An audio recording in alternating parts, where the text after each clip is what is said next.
नमस्कार, आपके अपने YouTube चैनल समय की पुकार में मैं दीपाक्षी कसेरा आप सभी दर्शक बंधुओं का हार्दिक स्वागत और अभिनंदन करती हूँ। वत्स नगरी के युवा पत्रकार प्रहलाद तेली ने बताया कि राजस्थान सरकार द्वारा हाल में घोषित किए गए बजट से वन व वन्य जीव प्रेमियों में नाराजगी है। पीपुल फॉर एनिमल्स के प्रदेश प्रभारी बाबूलाल जाजू ने बताया कि सरकार द्वारा प्रस्तुत किए गए बजट में फॉरेस्ट्री विभाग को वेंटिलेटर पर छोड़ दिया गया है। कुंभलगढ़ को टाइगर रिजर्व घोषित करने, सीता माता नेशनल पार्क व भीलवाड़ा के मेनाल के जंगल को कंजर्वेशन रिजर्व घोषित करने व रामगढ़ विस्तारी हेतु बजट में प्रावधान की संभावना थी, जिसमें से एक भी घोषणा बजट में नहीं हुई।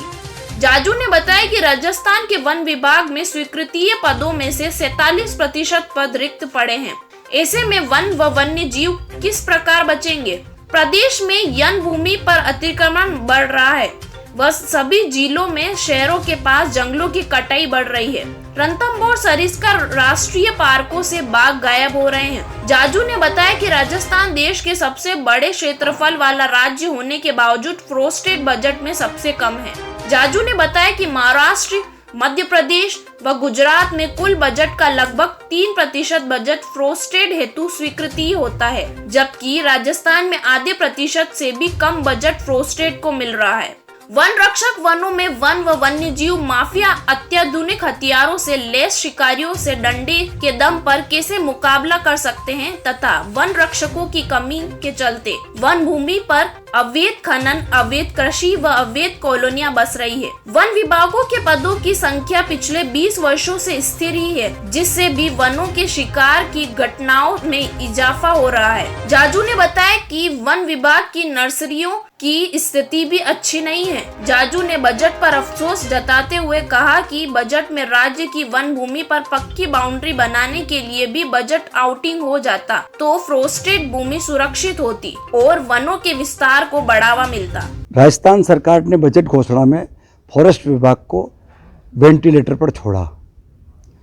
एक और जहां कुंभलगढ़ को टाइगर रिजर्व का दर्जा देना था, सीता माता को राष्ट्रीय पार्क बनाने की बात थी, भीलवाड़ा के मेनाल की नाल को कंजर्वेशन रिजर्व बनाना था, राम विस्तारी जो टाइगर रिजर्व घोषित कर दिया उसके लिए बजट आवंटित करना था। ऐसे में अफसोस जता रहे हैं राजस्थान के सारे वन्यजीव प्रेमी, जहाँ एक तरफ राजस्थान में वन विभाग के स्वीकृत पद 47% खाली है और लाखों बीघा भूमि पर अतिक्रमण बढ़ता जा रहा, अवैध कृषि, अवैध खनन, रणथंभौर सरिस्का से बाघ गायब हो रहे हैं, शहरों के पास जंगलों पर जंगलों की कटाई का दबाव बढ़ रहा है, फॉरेस्ट के पास वन गार्ड, फॉरेस्टरों की बहुत कमी है। हालात इतने विपरीत है, जंगलों का सफाया हो रहा है।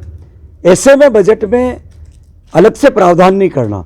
गुजरात, महाराष्ट्र, एमपी में जहाँ बजट का 3% फॉरेस्ट के लिए होता है, वहाँ राजस्थान का आधे प्रतिशत से भी कम है। तो ऐसे में कैसे जंगल और जानवर और जंगल की ज़मीन बचेगी?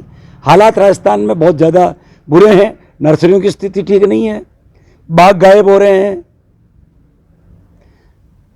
सरकार को चाहिए कि बजट में फॉरेस्ट का ध्यान रखा जाए। फॉरेस्ट नहीं बचेगा तो कुछ भी नहीं बचेगा।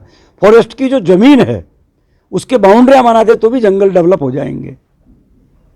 मेरा मुख्यमंत्री जी से निवेदन है कि फॉरेस्ट, कोरोना काल में सबको प्राणवायु की याद आई है, तो उसको ध्यान में दृष्टिगत रखते हुए फॉरेस्ट को बचाने के लिए फॉरेस्ट पर बजट में प्रावधान को बढ़ाना चाहिए।